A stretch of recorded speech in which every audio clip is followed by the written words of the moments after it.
Hello दोस्तों, तो कैसे हो आप? आज एक नया कॉन्सेप्ट लेके आए हैं हम जो regarding C sharp interview question. तो ये इंटरव्यू पर्सपेक्ट से वेरी इंपॉर्टेंट क्वेश्चन है। तो चलो देखते हैं हम वो क्वेश्चन क्या है। तो बेसिकली आज हम बात करने वाले हैं स्टैटिक कीवर्ड के बारे में, स्टैटिक क्लासेस के बारे में। तो today we are diving into important concept like C sharp static classes.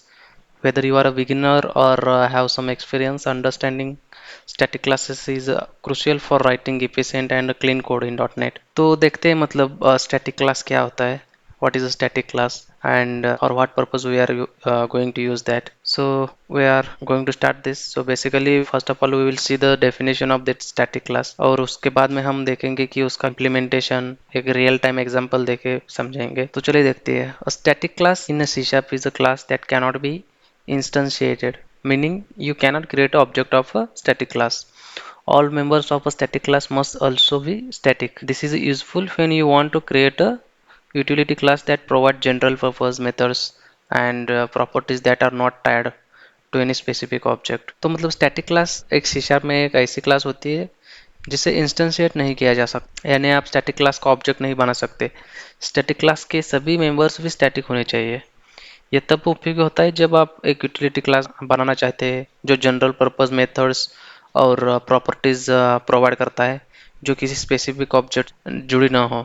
तो उस केस में हम वो स्टैटिक यूज करते हैं। तो बेसिकली देखते हैं कि मतलब why we are going to use that static classes, मतलब हम क्यों वो स्टैटिक क्लास यूज करते हैं वो देखते हैं। तो basically static classes are ideal for creating utility और helper methods that can be accessed globally across your applications. They also used when you want to group methods that logically belong together but don't need to be tied to an object state. मतलब क्या है उसका, तो static class utility या helper methods बनने के लिए create की जाती है जिन्हें आपकी एप्लीकेशन में ग्लोबली एक्सेस किया जा सकता है। इन्हें तब भी इस्तेमाल किया जाता है जब आप ऐसे मेथड को ग्रुप करना चाहते हो जो लॉजिकली एक साथ बिलोंग्स करते हैं लेकिन किसी ऑब्जेक्ट के स्टेट से जुड़े होने की आवश्यकता नहीं होती। तो उस केस में हम स्टैटिक यूज करते हैं। तो चलिए देखते हैं कि इसका एग्जाम्पल, मतलब एग्जाम्पल के साथ देखते हैं कि मतलब हम कैसे उसका यूज करते हैं। तो let's look at simple example. Suppose we have a static class called math helper that contains method like add, subtract, multiply and divide.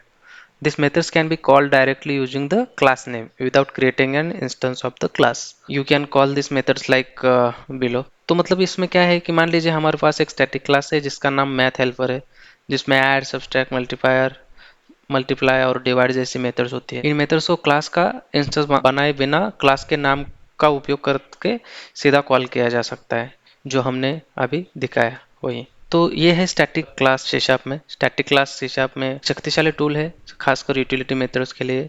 यह समझना कि कब और कैसे इन्हें उपयोग करना है आपको अधिक इफिशिएंट और मेंटेनेबल कोड लिखने में मदद कर सकता है। Static classes are more powerful tool in C sharp, especially for utility methods. Understanding when and how to use them can help you write more efficient and maintainable code. If you found this video helpful, don't forget to like, share and subscribe to channel for more content on .NET and C# programming. Thanks for watching.